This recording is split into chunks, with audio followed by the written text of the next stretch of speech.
Good morning, good afternoon, good day to every single person that is tuning in and watching live, or maybe you're going to be watching the replay later. I'm really excited today, especially because I am bringing on a gentleman who is going to talk about his personal journey and what it is like to be in self-discovery. And the title of our podcast is Materialism versus Manhood. And I think it's so important today because I know a lot of men working with many 6, 7, 8-figure business entrepreneurs that have gone through their personal journeys. Maybe not quite like the gentleman I'm bringing up right now, but let me just give you some background about Mike. Mike, I'm going to get him to say his last name because I don't want to screw that up. But Mike is someone that I recently came into contact with on Instagram. I was watching a lot of his content. I resonated with it. He talked a lot about his self journey and discovery on the path to, having chased and lived a certain lifestyle to understanding that money does not create meaning. And he's got all of these, one-liners that I love, and I don't want to spoil it any further. So I'm going to bring him up right now. Welcome to the Better Love Podcast, Mike Radoor or Radoor? Yeah, that sounds sexy when you say it. Radoor. Radoor. Okay, Mike Radoor. And where are you coming in from? So right now I'm in Spain. So I'm in between Spain and Dubai. So that's where I'm situated. Okay, between Spain and Dubai. All right. So can you share with everybody a little bit about who you are today? We're going to dive into who you were, but today, who are you helping? What are you doing? What's your mission right now? Yeah, so my mission is to show my daughter how great men can be. So that's my mission. That's where I am. And then bring as many men with me as possible. And so I write books today. I'm an author. I've been writing a couple of books. I've been writing one book called Above Average, which became an international bestseller, which is all reality, which is about the biggest problem I had was my self-image. But at that point, that book was more about, how to live above average, but it was not about the masculine energy. That's something I really tapped into later. So today I coach men in my 6-step I call it, to simplify it, I call it, 6-step to get unbreakable discipline and how to stop breaking promises to yourself, which was that was my biggest problem. So I wrote a book that's coming out. We're working on it with a publisher right now. It's probably going to be called Man Up, how to become a man to admire. Okay. And that's what I do. So I live by coaching people, and it's high income men who has money, men who wants to make money, because those are typical the ones that they don't want to admit it. They don't want to say they have a problem. So one thing is, if you can have a great physique, you can have a great aura, but you can also be fake and rotten within. So it's the men that I'm coaching is everything from professional hockey players to multimillionaires to newly online entrepreneurs. So in all reality, I'm coaching myself. I'm coaching my old self. You're coaching yourself. So your path, like who you are today, was a long journey. Did it start a decade? Like I've been watching a lot of your most recent content, so I know your story. Yeah. But when did you create this $400 million business? And I never even asked, what was it? I know you identified at one point as a tech entrepreneur. So can you talk a little bit about the business success and how that led to, you going down the wrong path? Yeah, absolutely. Let's do that. All the juice. So this is 2 decades ago. In 2009, I founded a business called Minto.com. And that was the time. Many people probably know Farfetch, which is an online shop where you can buy, high-end fashion brands. So we are more likely an Amazon for fashion. So mom and brick stores. Okay. So we invented a web shop without getting the stock. And we just connected mom and pop stores with the internet when the internet was kind of taken over from all these mom and pop stores. They were suffering, and they still are. And we just connected their stock with an online platform, make it look like one, and then people could buy it. So how old were you? And were you a tech nerd? Like, did you go to school for this? Tell me about that. No, actually, the idea came from high school when in Denmark, where I'm from originally. they had like a program within the high school education where we could come up with an idea, go to the bank, get a sponsorship, $400, and go into all kinds of expeditions with our idea. And I just had an idea. So the problem I had at that time, and I never knew anything about entrepreneurship, I just knew that I hated to go to school. I didn't like it. But as soon as we got that competition, the competitive edge, I said, oh shit, I can use this for something. Then I started to study. So that time, that idea was that I was always going to the bigger cities in my home country, and I always came home with random stuff that I could get in my hometown. So I couldn't find the niche shops.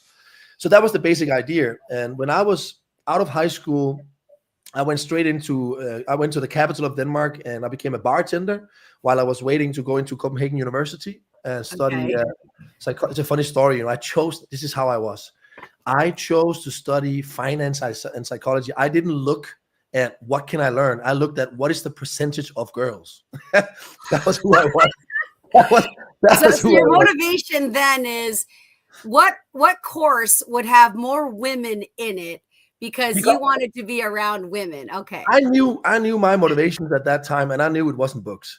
So that's honest. Okay. Yeah. So when I went in there, at that time I was bartending, and I did a good job in the in the club. It was a big nightclub in Denmark, and I did a good job, and I got promoted to the manager. At that time I was 21, and I had no clue about the nightclub or anything. I've never done that. I used to be a soccer player.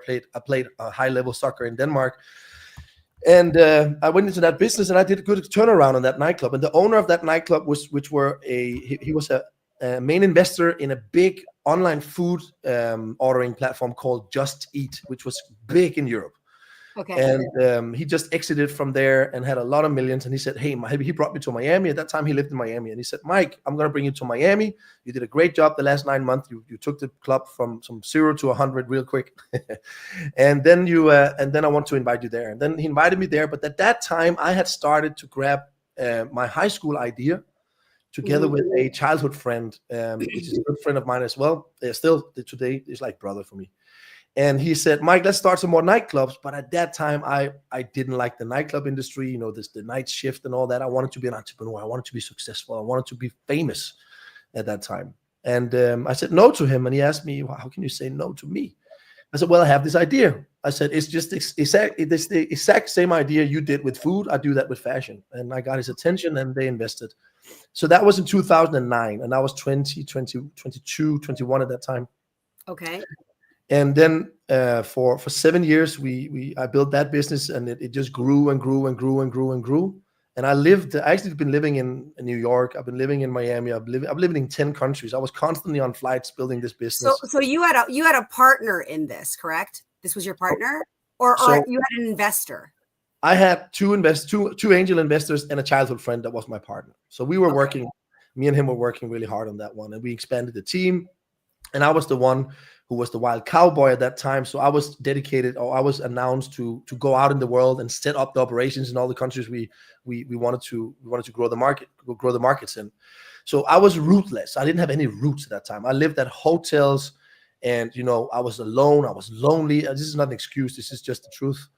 And so I networked really quick with people in New York. It was super simple. In Miami, it was very simple. Americans, they're so open-minded, and I enjoyed that. So I was living a rock star lifestyle. But that time I was not heavy into drinking. It was first when I sold my shares due to I was stressed out from that extreme lifestyle, and I literally missed just looking to have a known face of the lady in the grocery store, just to know her name, because when you're switching cities so much, I just wanted to feel home somewhere, and I didn't have that. So I just quit, and I sold my shares, and luckily I checked out with a not a great amount, but a couple of $1 million, like $3 million, and that for me was a lot of money at that time. And sure. And how old were you when you sold your shares, and then you were how old? I was 29. 29, and you were given these millions of dollars, and at that time, as you said, that was a lot of money, and it is a lot of money. But you hear about like, especially if you didn't come from money. Can you just talk a tiny bit about then your upbringing, or were you in a low income household, a medium income household? Were your parents together? Tell me a little bit about that. Yeah, so I come from you could call it a broken family. Okay. I love my dad. I love my mom. They're the reason why I'm here. But the truth Yes. is, it was a broken family. So my dad Sure. is diagnosed with a mental illness and was struggling for most of his life when we were kids. And my mother had, a lot of wounds from her childhood. And I was raised in a family where my mom and dad left each other when I was 9, and my mother found a younger boyfriend who was a bodybuilder. At that time, he was 23, and my mom was probably 37, and he never Oh, really took. mom. Yeah, yeah, sure. So I was never having a father figure in my Hmm. in my upbringings, and the new boyfriend my mom got, they're still together. They're married today. Her husband today. He never Wow. took the father role. Never took that role. Well, And he was quite young, I guess, himself when he met your mom. And then your father didn't have a lot of impact in your childhood. Were they in you said it was a broken situation, so it was not an amicable co-parenting situation then, Oh, correct? it was a great struggle for my mom to have Okay. a dad who was mentally ill. He was not present. He was in and out Okay. of the psychic. So it has been rough for my mother. When my mother was struggling, we come from. There was sometimes when I look back, I remember my mom. So we were poor. So my mom always complained when I came back from school. It's only now when I'm an adult I can understand that. But she always said, "Do not take so much milk, Mike. Do not eat so much food."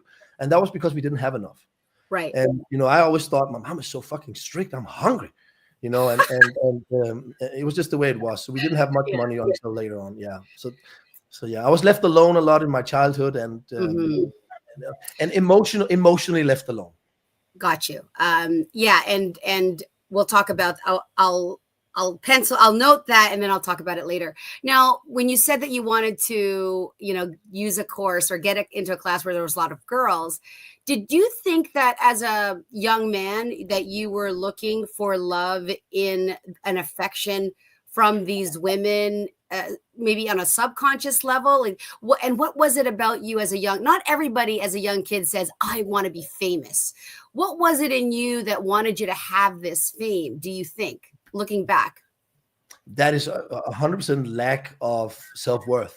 I Okay. um I grew up and I was bullied a lot, and I never felt good enough. I never felt pretty. I always felt like an outsider. But then suddenly when I became older, they started to say, "Wow, Mike looks good," and I always felt ugly. So when I started to know that I looked good, I just wanted to have that validation all the time, all the time. I was just a sucker for validation, and that's why I became good at soccer, because all I wanted was to be loved. I just Right. wanted to be loved, and my path to love was to be someone. To be Sure. someone I never felt I was. So it was a lack of love and self love. Yeah. A lack of self-love. Okay. Now in your journey post, I'll let you share the story, but I was watching one of your recent videos on your YouTube channel. What is the name of your channel? Is it yourself, or can you? On my YouTube. Yeah. Yes. Yeah. It's So Mike Radoor. it's called Real Mike Radoor. For there's some dude who took my other name. my real name. He took my channel. So my YouTube is called Real Mike Radoor. Yeah. Okay. I'll post that link here, guys, so you can subscribe to his channel. I've been watching a lot of your most recent videos. I get a lot. You have some great one-liners. I should have written them down, but I'm hoping that in our conversation they'll come out organically, because I'm just thinking you learn a lot of things from your own personal experience. But one of the things that you talked about, if you can recall, that the road to heaven feels like hell, and the road to hell feels like heaven. Yeah. Right? Is that Yeah. something that you learned? Did you hear that somewhere? I thought that was really cool, because I can relate to that. Expand on that phrase that you talked about.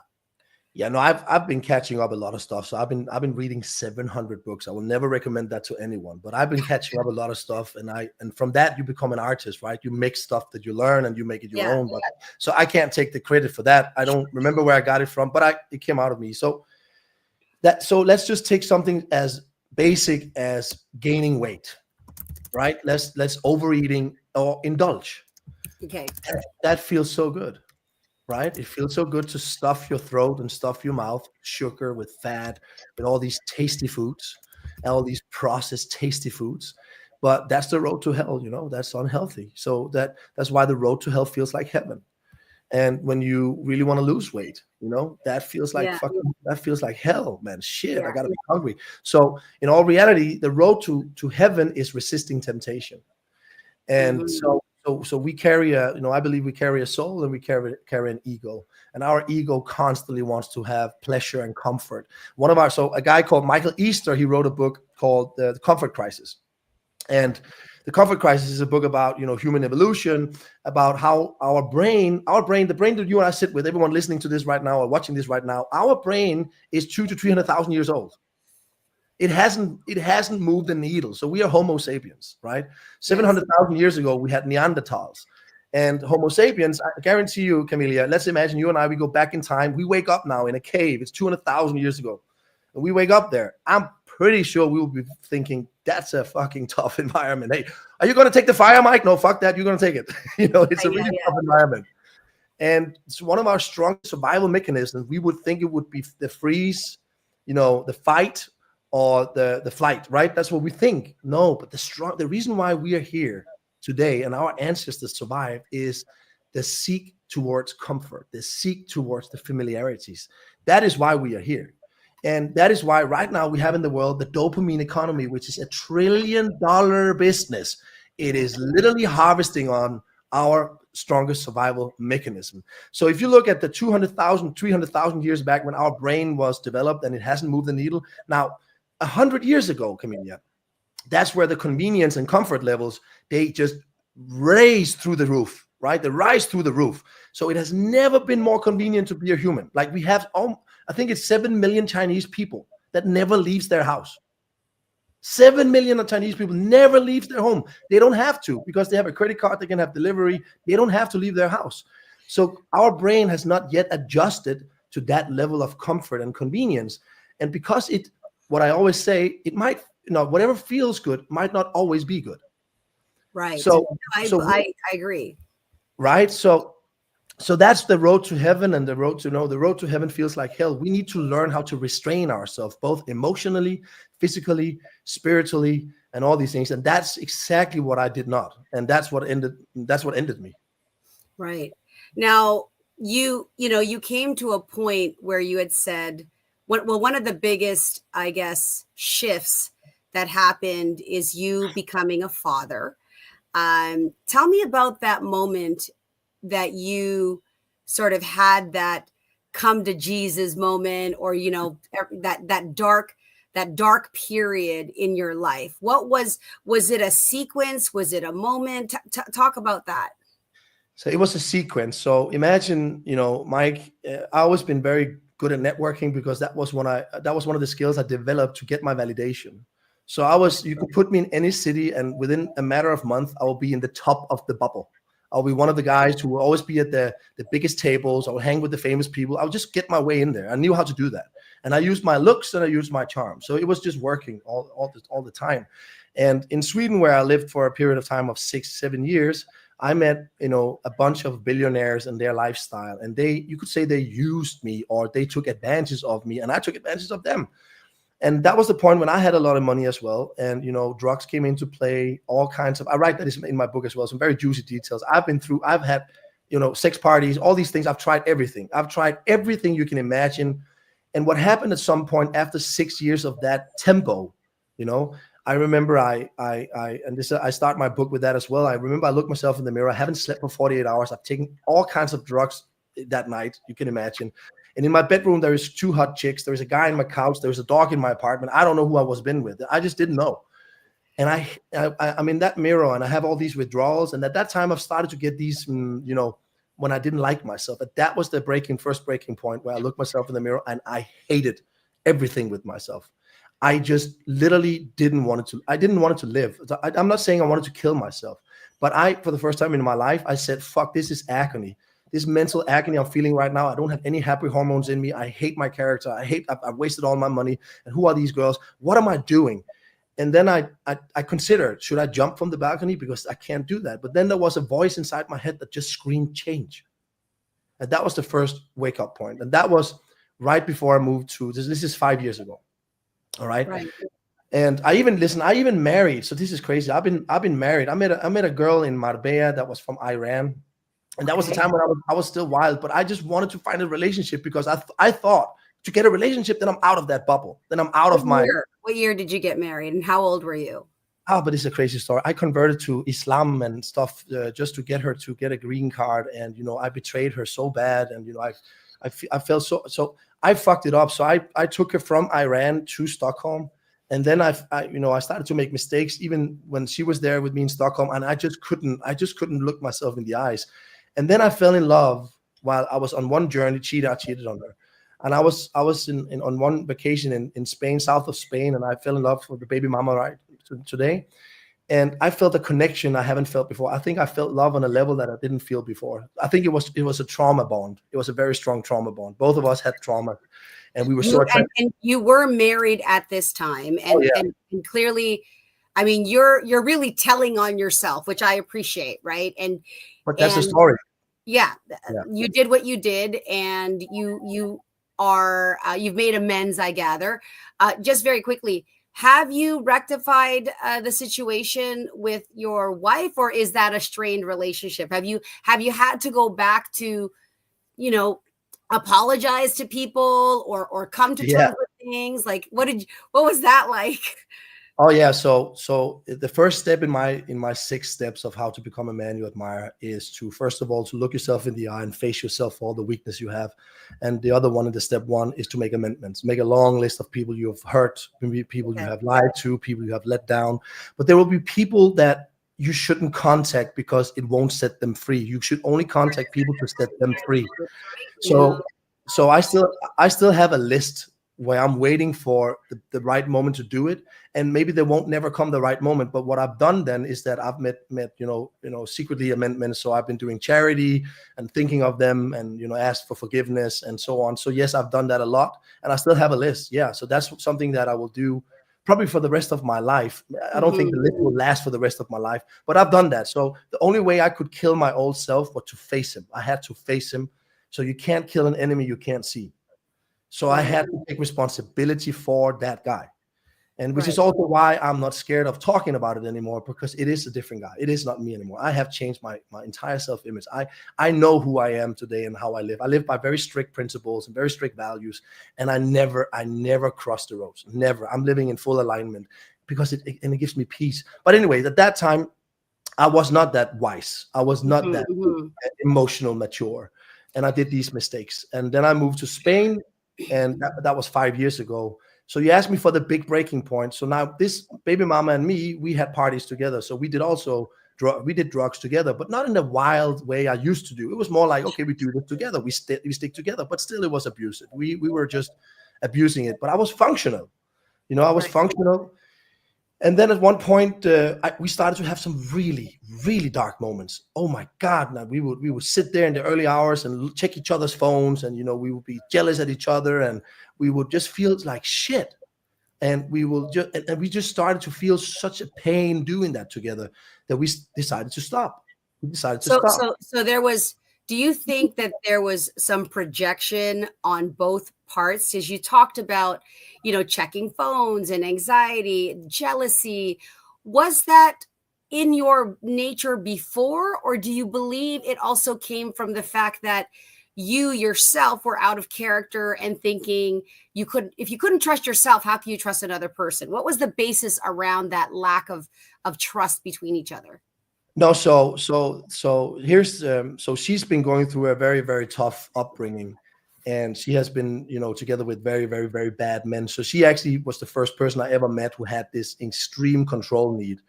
And I was I've been insecure, but I haven't been jealous. I haven't been jealous in a way that was aggressive. That was never me, but it was very contagious when you are in a very controlling relationship. And for example, I could get phone calls where she said when I was traveling, and I was a good man at that point, and she would say, "Who's behind the door?"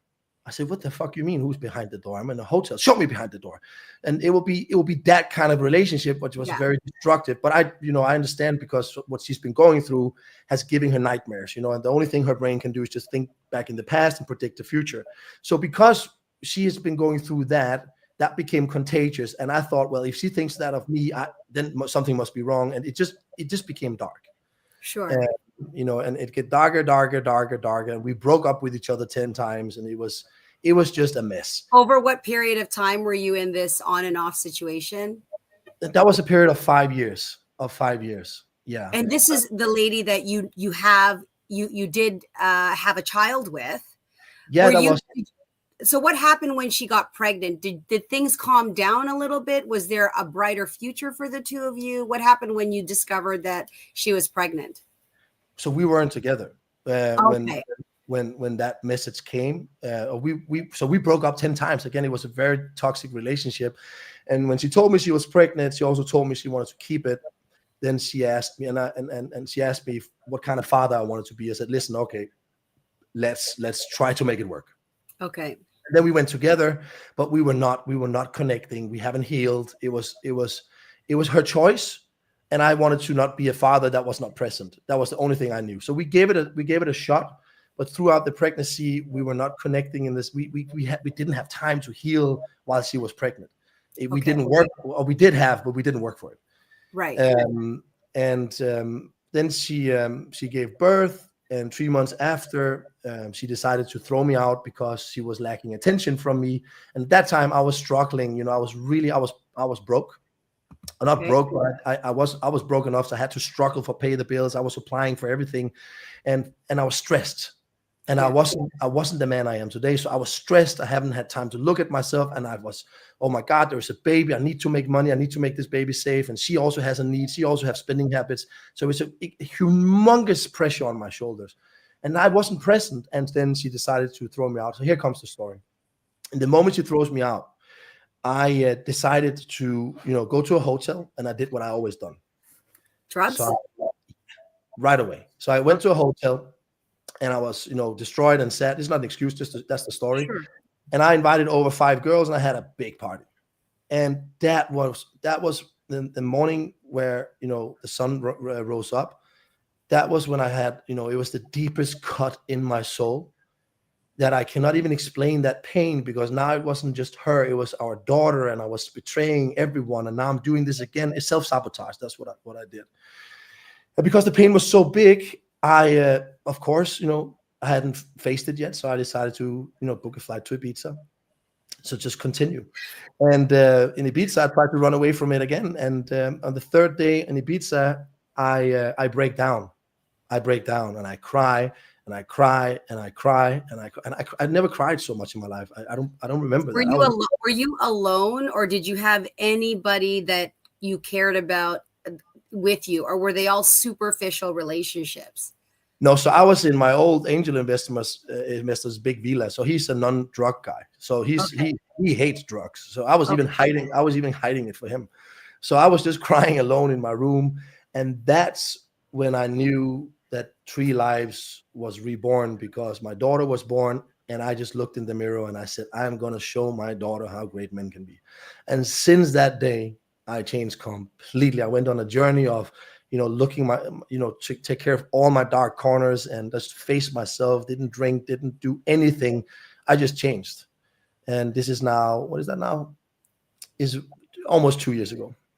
Wow. So, but your daughter is how old now? Yeah, she's almost 2 years old. Oh, she's almost 2 years. So it was shortly after her birth that you went through this. Yeah. And are you living a sober life? Are you able to drink a glass of wine? Are you alcohol free now? Tell me more about that. Like, can you monitor yourself? Do you feel like you're at a safe space where you can socially drink? How are you dealing with alcohol and drugs now? Oh God, this out. It says nothing to me. It's ethanol. It's poison. It has gone nothing giving me pain. So what I do now, I live a very different life. I wake up 4 a.m. Sunday to Sunday. I do my routines, and I focus on building my business, and first of all, be a present father as much as I can. I live 100 meters away from my daughter, and all I'm focusing on is that how can I be proud about every decision I made yesterday? That's my only focus. And can I be around people that drinks easily? It doesn't touch me.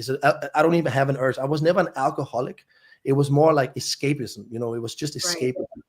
Right. And when you hit rock bottom, Carmelia, That's a great turning point for self-sabotage, because rock bottom gives you, it either totally breaks you or it rebuilds you, because it gives you that I'm never gonna feel this pain again. I will never feel this shit again. Yeah.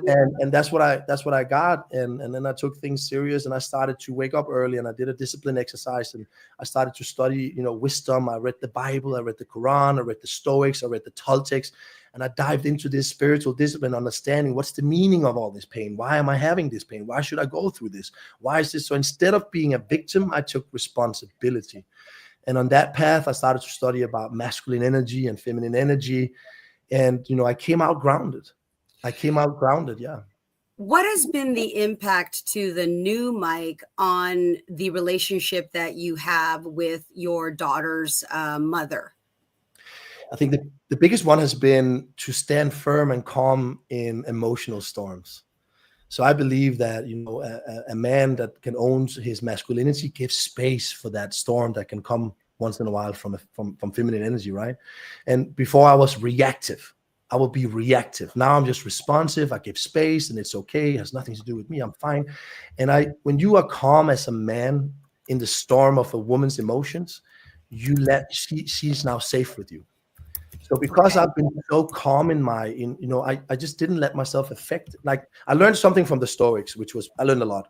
One of the things I learned was, if someone is irritating you, or if someone is annoying you, it's actually not that person annoying you. It's your opinion about that person that annoys you. So it's myself annoying myself, and I just don't allow that. So I only focus on things that I can control. I can control my thoughts, my actions, and reactions. And that is, I own that domain 100%. Like, you can't, I'm a rock. So let's compare old Mike to new Mike, because you realized you create the space and emotional storm. I think if any woman is watching right now, I think the new word for the emotional storm is crash out. Okay.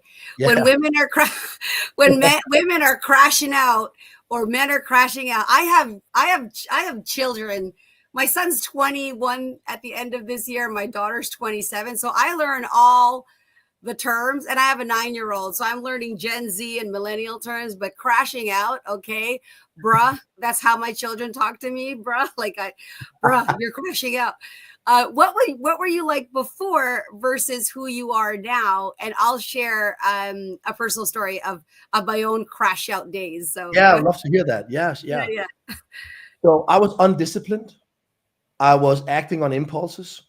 I kind of lived for the drama.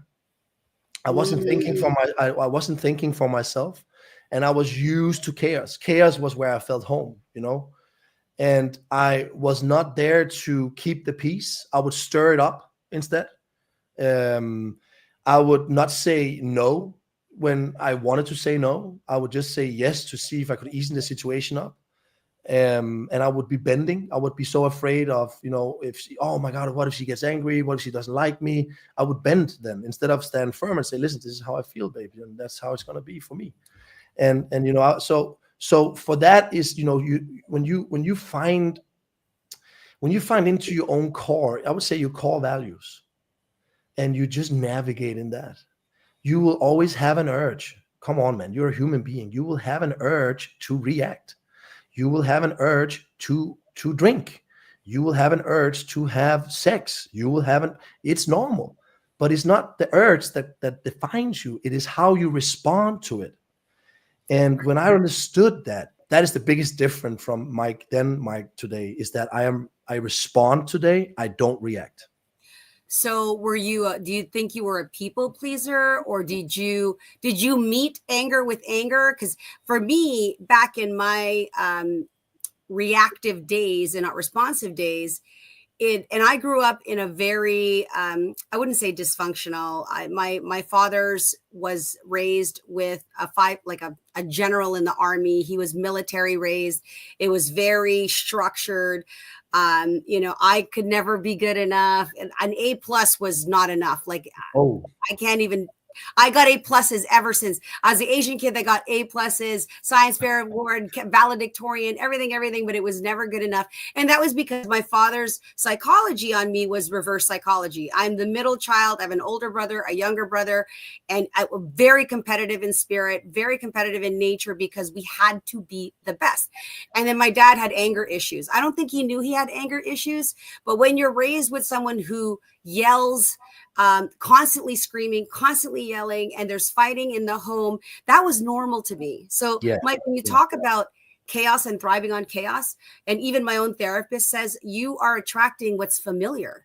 And I wasn't even able to recognize that in the relationships I had, that when men would speak to me in my most intimate relationships and they would yell at me and they would be condescending, I had no idea that they were speaking to me in any way other than that's how they spoke to me, and that's how I returned the conversation until I started being around, other professionals and friends that said, Carm, you're this smart, like, why do you let so-and-so speak to you that way? Or why do you let and I'm like what way? Like, literally, you can't tell, like, I don't like the way that this person speaks to you. And I'm not outing any person right now. It's just any boyfriend or anybody that was really, really close to me. And then when I went through the therapy and I understood things that I had blocked in my past that I wasn't even aware was shaping who I was, because in my case, I had, I forget what they call it, but it's repressed memory, right? And some of these memories happened in my very formative years.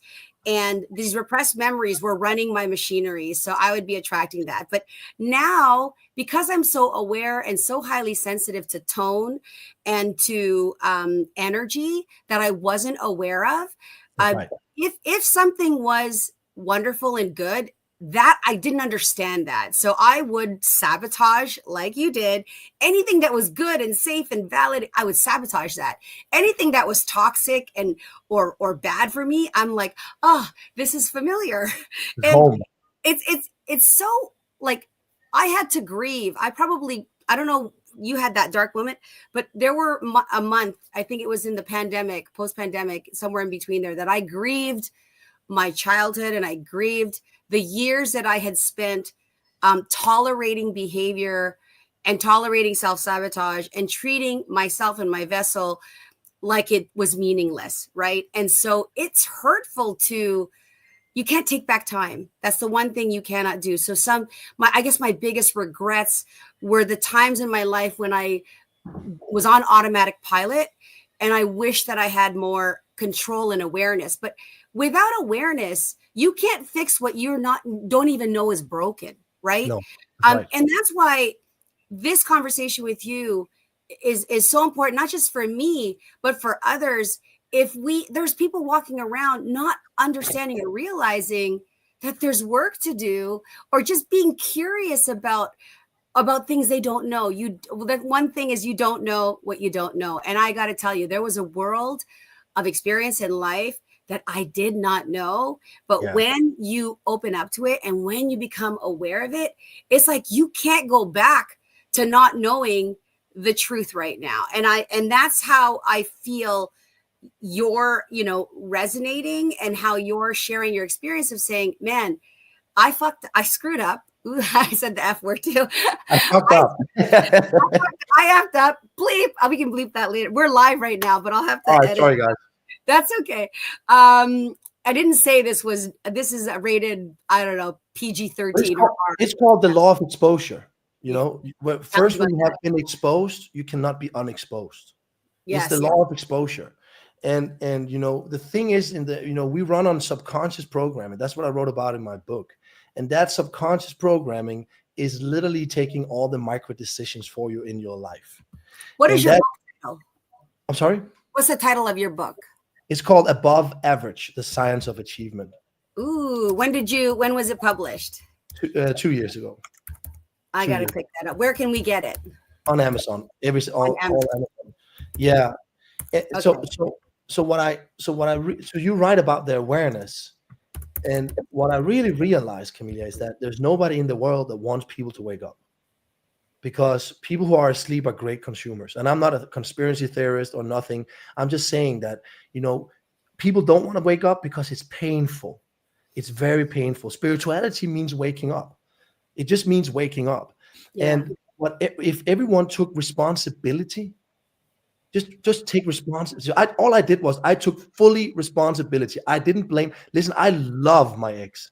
She's the best thing that has ever happened to me. And I've cried to her and I've hugged her and I've said, I'm sorry. I can even cry now by saying it. And I've kissed her on the forehead. I said, listen, whatever you want in your life, I'm going to be there for you no matter what. Because I take responsibility. Mm-hmm. And when people take responsibility, that demands awareness. Right. Because in the moment you blame someone, this is you running away from responsibility.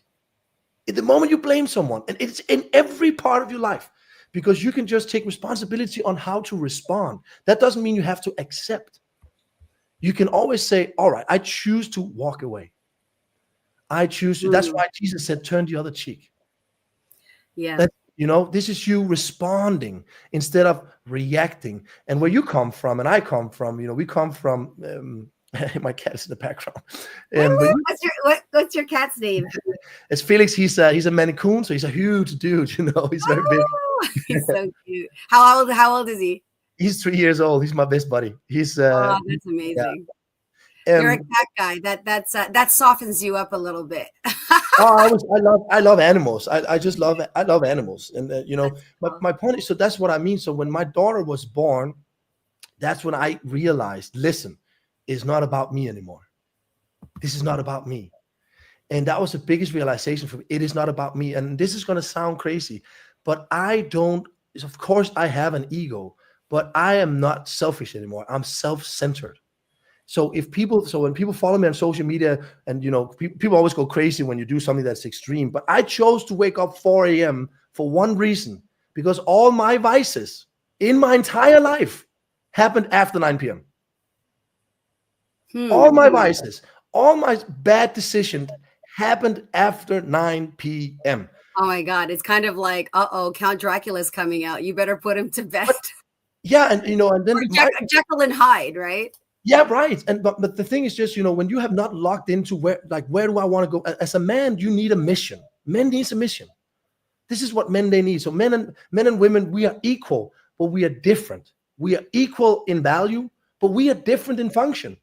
And a man needs a mission. And when a man is on a mission, he knows where is going to go. He's going to develop in rapid speed. And my mission is just one single thing, and it's so simple. I want to show my daughter how great men can be. And that's all I live for. I breathe of that, and that's everything I eat, everything I think, everything I speak. When I'm here on this podcast, that's for her. I have dedicated my life for her. And that's called self-sacrifice. And there's so many people who can't do that. So that means, for example, I don't care about getting rich.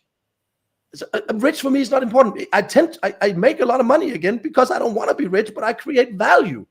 And that's the thing. I don't want to be rich. I just want to show her how great men can be.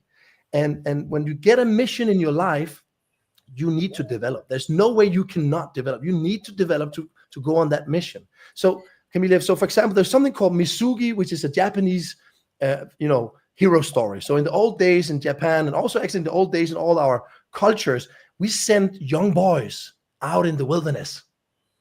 And if they came back alive, they came back as men. Because out there, they were alone. There's a connection. New studies says there's a connection. People, they start to feel lonely and anxiety. They feel alone and anxious. And that is due to them not being challenged enough. Look at the world. We don't have to challenge ourselves anymore. We can wake up and we can take a taxi to there, or we can do this and we can order something. We are not challenged enough. So when you challenge, as a man, when you challenge yourself, you grow. And you learn that nobody's going to come and do it for you. And it's all up to you. And when I learned that, my life switched. It literally changed. And people, they asked me, that I was one of my good friends, his name is Bas. I think he's one of the most famous people in the Netherlands. And we had a coffee yesterday, and he's this dude who is social. And he said, Mike, listen, so don't you ever go out on a dinner? I said, yes, I do. Do you still wake up 4 a.m.? Yes, I do. But aren't you tired? Oh, yes, I am. So So I choose my dinners very carefully. you know Yeah. No, I love that. How, for men who have not found their mission, for men who were in the state that you were in, chasing material, chasing money, seeking validation, how does one get connected to their mission? Because, there's an intrinsic drive that you have versus a, forced one. I mean, there's people that go through workshops and seminars to find their why. When you're absent of why and you don't have a mission, how can we help somebody get to a point where they understand what their purpose is on earth? Read ancient knowledge. It says in every book. It says in the Bible. It says in the Buddhism. It says in the Quran. And it all says the same. There's a one-size-fits-all mission for every person on planet Earth. And it's very, very simple. Develop the absolute best version of yourself and serve the world with that. That's it. And you can serve it if you're an employee, serve them with your skills, serve them with your mood, serve them with your presence, just serve. And your mission, but that's because we are so selfish. So when people are going to workshops to find their why, often they go there to find their why to make more money. So I need to find my why so I get more, so I can get more for me. It's not about you. And that's the thing. And when people can wake up and say, I am going to develop myself on such a high level that whoever I meet, I'm going to touch them with a little light. I guarantee you'll find more pleasure in that than millions on your account. And funny enough, when you do that journey, millions typically end up on your account. Right. I want to move on to overcoming victim mode, as well as shifting survival into like success. Okay. Because there are a lot of people with the mindset of, I got to look out for me. Like I can't even pay my rent, or I struggle to pay my own bills. How the hell am I going to give a shit about this person or that person? Because I don't know if you believe in community or subscribe to, your daughter isn't in a world of one. I mean, you may be her father, her protector, and create this wonderful environment, but she lives in a community. She lives, in an environment. And so I always I'm looking for ways to support and help people who are in survival and stuck mode to think beyond just themselves. Even though in the moment that you're in that survival mode, the only thing you may be thinking of is yourself. Can you share a little bit about that? Yeah, of course. So, and again, the hard truth is that is a symptom. That is not the problem. You are the problem. It's always you, because you have all the opportunities to get the knowledge that I got. And I will tell you this, so I sit in the board of one of the biggest entrepreneurship festivals in the world, in Africa. And what we do there, we help with entrepreneurship to, kill poverty. And I've been in Africa. I'm going to Ghana this year. And when you are in Africa and you see people, they are fighting for food, then all right, so there is levels to this. They have a different situation, but this is a different story. But if you live in a society where opportunities runs around you all the time, and you choose an addiction, and you choose, even though I know you've been raised, I know you've been through a lot of, I'm not saying it's easy. That's not what I'm saying. I do understand that people have struggles, but if you are not in a situation where it is constant survival, but there is no opportunities at all, there's barely any water, you have an opportunity. So it's a choice you have to make. And the best thing you can do, study knowledge, because everything is about perspective. When you change the way you look at things, the things you look at change.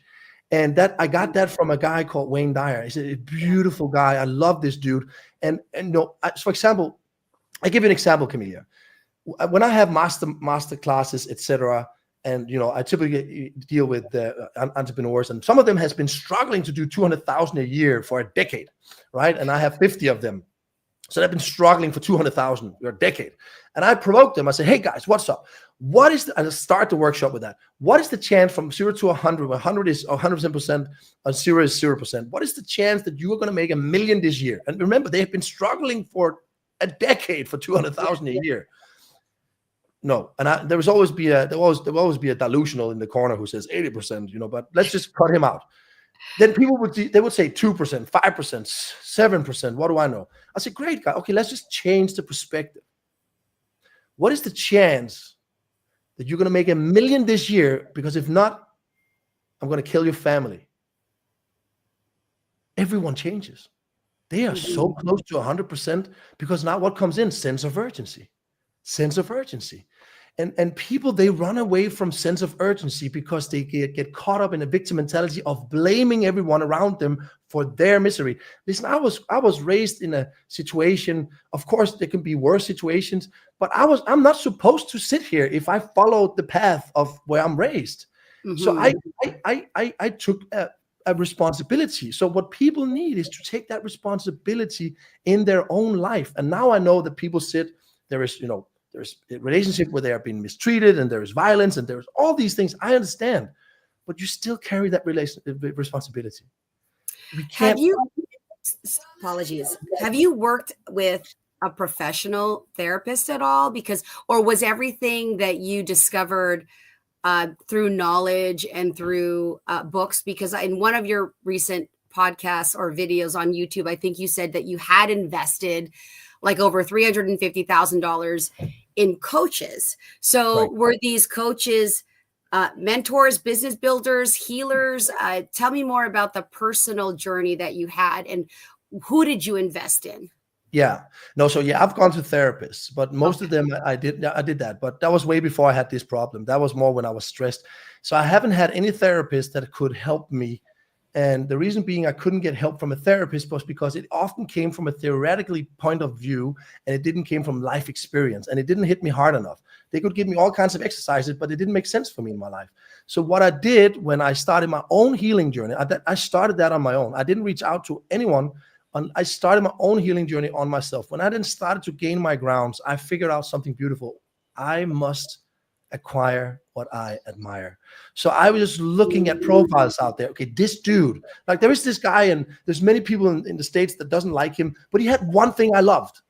His name is Wes Watson. He's crazy, but I loved him from the way he was speaking, the way he just dared to be himself. And I didn't dare to be myself. I just bought him for that. I want that from you. The rest I don't give a shit about.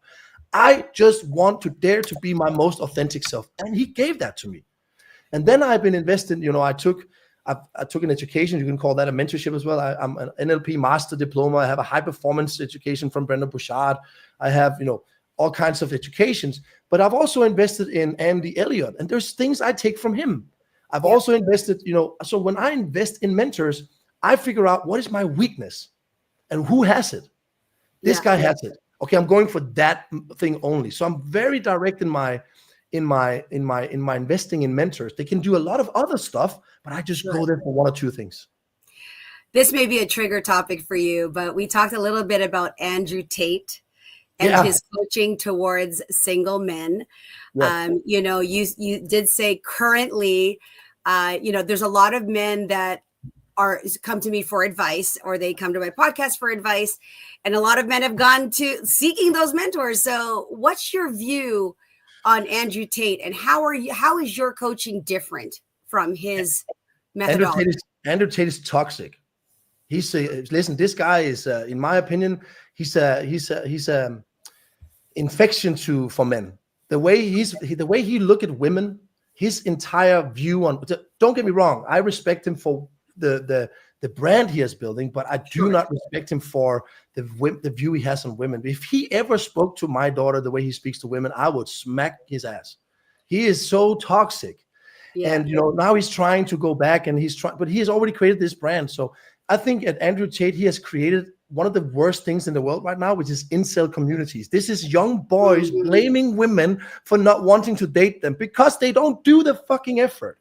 It is so ridiculous. So I think Andrew Tate has not understood the pain he has caused for women, for having the attitude and get all that speak time to talk about women the way he does.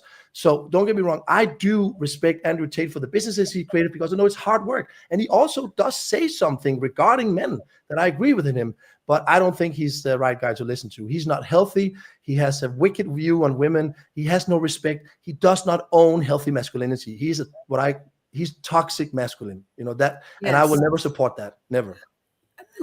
On that topic of toxic masculinity, what's your definition of toxic masculinity, based on, either personal experience or what you've learned out there in social media or just life? Respect. Okay. Or not. Either you have respect or you don't have respect.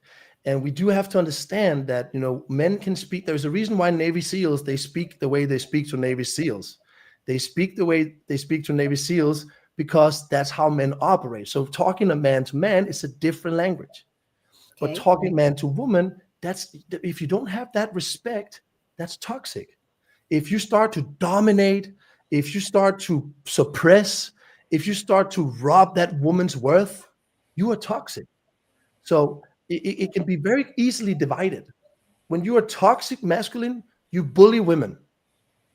If you are healthy masculine, you lift women with your groundness, with your space, you surrender. You let them speak. That doesn't mean you're naive. You put healthy boundaries. Oh, I think we went over the boundary here. Sure. Instead of saying, if you do a reactive, let's say you have a moment in a relationship. I'm talking about everything I was not. So this, sure. Game recognizes game here. Good. So if I'm in a relationship now and there's a heat, there's a fire showing up, I'm just going to stay calm, completely calm. I'm not going to react to it. I'm going to stay calm and I'm going to stay inside myself and I'm going to let that storm pass. I'm not going to react. I'm not going to yell. I'm not going to call names. This is possible going to be the mother to my child. I will never disrespect a woman. I'm a son of a mother. I have a sister and I have a daughter. And I love women. I love and respect women. That is a sign of healthy masculinity. But now you have a problem because people, they also misunderstand. Now you have Mr. Nice Guy. Mr. Nice Guy, he's also toxic. Because Mr. Nice Guy, he is deadly insecure. But he's on the outside, he looks so nice, etc., but he's very reactive and he always bends. And when it gets too much for him, he becomes toxic. So for you to be a healthy man, a healthy masculine man, you need to be able to be grounded. There's three things, actually. One, be responsive, not reactive. Help the family by creating structure. You need to help create structure in the family and create safety. That means you lead the family. That doesn't mean you dominate. You give space for the feminine energy to support you. I would never go to the top. If I find a woman that doesn't support me and I don't support her, we will never go to the top together. So, but I need still to create the structure. I need to be the guy, okay, we're going to go on vacation. All right, I'm going to want to be the one sorting that. Here's 3 suggestions. What do you guys think of it? When we're going to pack our bags, I'm going to be the one, if we forget that bag, I'm going to be responsible for the entire family. That's a man's role. And there's so many men today that doesn't do it. But I also do understand why, because in all reality, women, they wanted equality, right? And I respect them for that. I think that was the right thing to do. But what they got was sameness. Mm-hmm. And they don't want that. They don't want sameness. They need a man to help them to lead, and give space for that. So we are equal in worth, but we are different in function. And I believe that the feminine energy can only relax when the masculine energy can make her relax. So you are the solution. The man is the solution. The man is the solution. Let's do a reverse of toxic masculinity. I don't hear this word a lot, and I'm not going to make it up. Toxic femininity. Let's talk about women who are themselves feel like they actually dominate, and they attract the simp. These are where hopefully the audience knows what this is, but a man who bends or a beta guy. And there's a lot of women operating in their masculinity themselves and, sort of diminish men, or they also show a lack of respect. What would you have to say? I know you coach men, but how would you advise a woman who you clearly can see she's in her masculine energy, she wants to dominate, she's speaking aggressively, she's not letting the man lead? Share more about that. That's because she never met a man who owns his masculine energy, because she can't. There's no way she can't be toxic. He will just leave. He will just leave. I'm telling you. So he will just leave, because if you are used for a man bending, when you have a high value man who is healthy masculine, he's going to feel like a brick wall. He won't bend. And if you just continue, he'll just leave. He'll just leave you. So what happens is, if you are very toxic and he's not, he will let you go and he will keep building. That's what you do. So if I'm in I'll give you a point. If I'm meeting a woman that has toxic feminine energy, there's no way I'm going to stay in that. Right. There's no way. So I talk a lot about on my social media how a man should be. And oh my God, you should see all the women. Oh, please, I want that man. I want that man. And like, where I never find that man. I'm like, no, woman, you have to fucking develop yourself. He's not. What do you think? This man's going to put in all that work and just run to you when you don't do it? It's up to both of us. So you have to take care of your physique, your emotions, and your spirituality and all these things. And then you can rise together. So you get who you are. You attract who you are. And you can't just expect men to develop and then come after you. They won't. Right. It's a two-way street. See, in matchmaking, I'm often faced with that challenge of a person in front of me who's asking for these things, and the mirror is not pointed back at themselves, right? And sometimes I have to have that delicate conversation of saying, is the person that you're seeking, like, this is the question, is the person you're seeking interested in you? Right? Is the person that you want to fill this gap or fill this void, which a lot of singles out there, people out there, look for characters and traits that they lack because they feel like that's that person's responsibility. When what I'm hearing you say is, you're responsible for yourself. When you're seeking a partner, it should be to elevate, grow together, not to compensate. Yes. Seek partnership to elevate versus compensate. And that is a big flaw that I'm seeing in a lot of individuals. Well, I'm shy, so you know what? I want to find someone who's a little bit more outgoing. You know what? I need somebody who eats healthy because I eat like shit. And maybe and from exactly what you said, when you were in that intimate partnership with the woman who was all of a sudden jealous. My first relationship, when I ran away from home at 17, what did I do? I immediately gravitated to an abusive, physically abusive, verbally abusive person, like one of the most toxic people I could have ever met. And again, that was familiarity.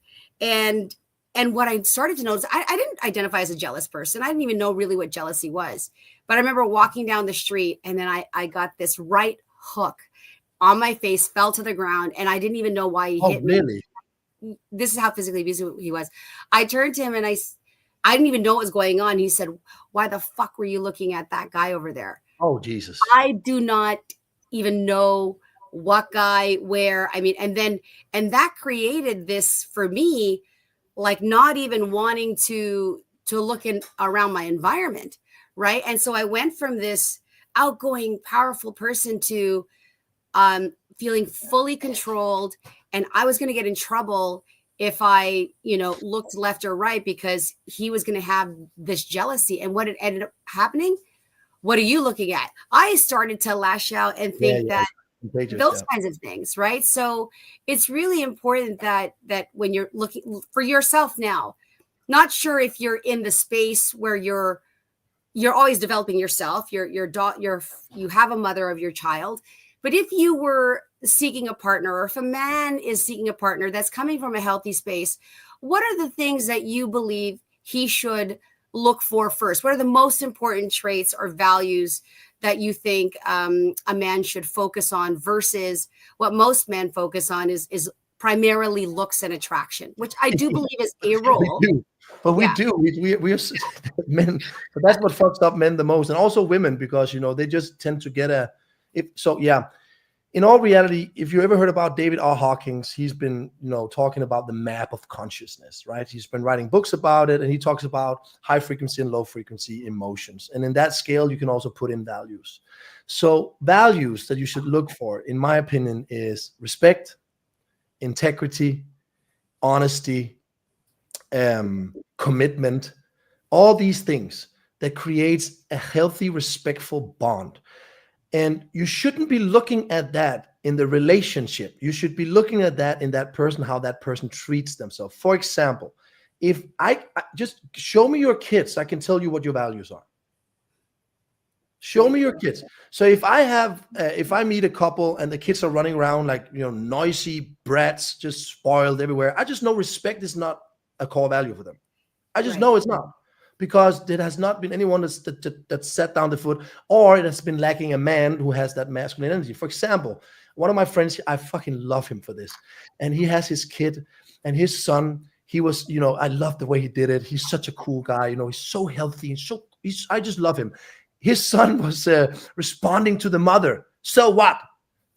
And the father was eating breakfast, and he said, "Jacob, what did you just say?" And he was calm. Did you just respond like that to your mom? Yeah. All right. Down. Push-ups. Push-ups. Push-ups. How many? Just keep going. And he just made him do push-ups. There was love. This was him, correcting him. And he kept doing push-ups. And how many? You keep doing push-ups until you realize you don't speak to your mom like that. Okay, I'm probably never speak like that. Keep doing push-ups.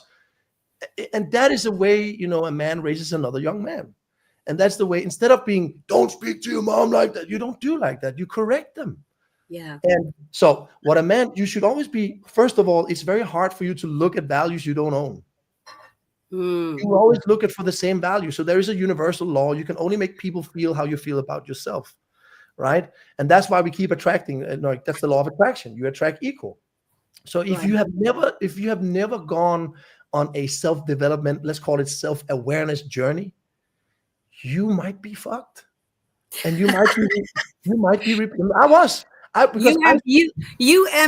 You might be. I'm so sorry. Yeah, I'm sorry. That's So I'm a Danish. I don't know the weight of that. No, I love that. All right. Wow. Well, listen, an hour has blown right by, and I feel like I could have continuous conversation with you. But for the sake of honoring our and respecting our time, what are you offering to your community? Who do you support, and where can people get access to what you're offering? Tell me more about that, and we'll leave with that, and would love to repeat this conversation down the road. So go ahead. All right. Thanks, Carmelia. It's been a pleasure. Yeah. So, I'm actually not selling anything. If people follow me on my social media, I give away so much free information. So you can find me on my Instagram, which is just my name, Mike Radoor. That's my Instagram name. And you can always text me. You can become a part of my community on Instagram, which I call Rules of Disciplined Men. I have my YouTube. My YouTube is where I open up and unfold the subjects a little bit more. And I will have my new book coming out, hopefully New York Times bestseller, cross fingers. Let's go. You mean outside of Above Average, there's another book coming out? Yeah, so I made a vow to myself to write a book every year, and that's just what I'm doing. Okay. And let's see what happens to it. So that's one that's coming out as well. But my Instagram is my main channel where I communicate all these, it's just information for you to question yourself. And maybe you like it, maybe you don't, and that's okay. And I respect you for that. But you're more than welcome to find me there. And are you not doing one-on-one coaching right now, or is there a community that people can subscribe to? Yes. So I do a coaching program, which is what I call 90-day reset. Okay. And I coach people in 6 steps. It's those 6 steps over 90 days that will give you a complete transformation, where you will learn to embody discipline. So, I believe that 99% of your problems in every area of your life will disappear when you embody discipline. And that's what I do. So I coach men. I also coach women, but I do communicate to men, but I tend to attract women for that coaching as well. And they do enjoy it. And it's a 6-step process where we do group calls. And depending on what kind of coaching level you're at, I do also have one-on-one, but that's a different package size, right? Perfect. Okay, guys. Well, listen, this was an amazing conversation. Really want to thank you for agreeing to come on here with me. You are absolutely a man of action. I sent an invite. Life got busy for me. He responded back. And I love that. I love persistence, and I love importance. And I love the fact that, you made this important, and I loved our conversation. So guys, make sure you follow Mike Radoor. I have a few people that I know could absolutely benefit from your coaching. And this was fun. Yeah, thank you So so much, I'll see you Carmelia. again. Thank Thank you. you. All Thank you right, so much. guys. Bye, guys. Bye.